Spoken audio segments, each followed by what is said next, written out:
Končana je še ena sezona prvenstva osnovnih šol v nogometu v dvorani. Zaključni turnir so tokrat pripravili v Škofji Loki. Gostila ga je osnovna šola Cvetka Golarja. Loka je športna, veliko je infrastrukture tudi namenjene temu, tako da tovrstni dogodki samo dokazujejo, da se tudi na lokalni ravni dela zelo dobro na področju športa. Prvenstvo poteka pod okriljem Nogometne zveze Slovenije in Zavoda za šport Republike Slovenije Planica. Ta šolska športna tekmovanja so v bistvu nadgradnja redne športne vzgoje. Tako da je neka vez med klubskim in šolskim športom in tradicionalno že omogoča otrokom, da se poskušajo v različnih športih tudi v nogometu. Na finalnem turnirju so se tudi tokrat pomirile 4 ekipe, ki so si nastop v boju za naslov prvaka priigrale na regijskih tekmovanjih. In tu imamo preko 450 šol, to je ogromno otrok, 4500 in čez otrok, tako da priti v finale res je en lep dosežek. V prvem polfinalu je šola gostiteljica morala priznati premoč Prevaljčanom, ki so slavili z 1-0. Na drugi tekmi za preboj v veliki finale so bili Trebanjci z 2-0 boljši od Ptujčanov.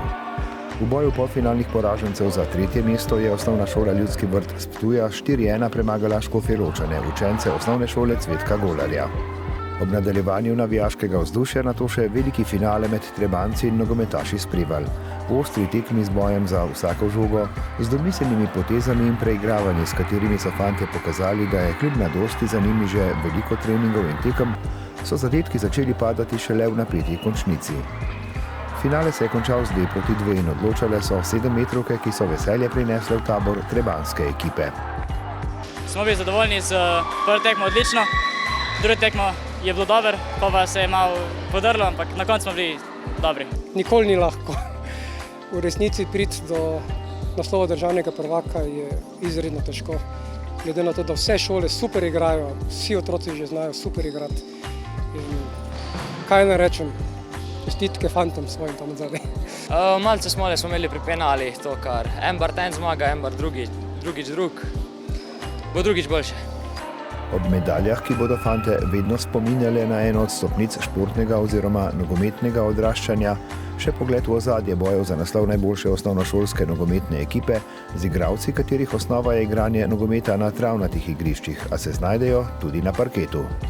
Tile fanti so zdaj že 4 leta približno pod mojim okriljem in so se že navadili mojega sistema. Je pa res, da je velik preskok iz velikega nogometa na mali nogomet. In če v glavi ne preklopijo, potem tudi na igrišče ne morejo nič narediti.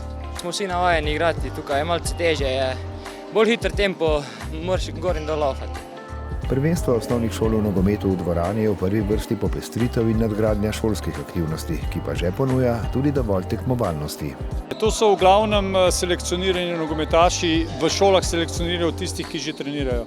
Kajti šole kljub vsemu to jemljajo resno, želijo zmagati, je tekmovalni vidik pomemben in zato pridejo najboljši sem. Bogatejši za novo tekmovalno izkušnjo, katere sestavni del je tako sprejemanje porazov kot veselje ob zmagah. Za izkušnjo, ki bo prav prišla tudi ob mnogih podobnih v življenju.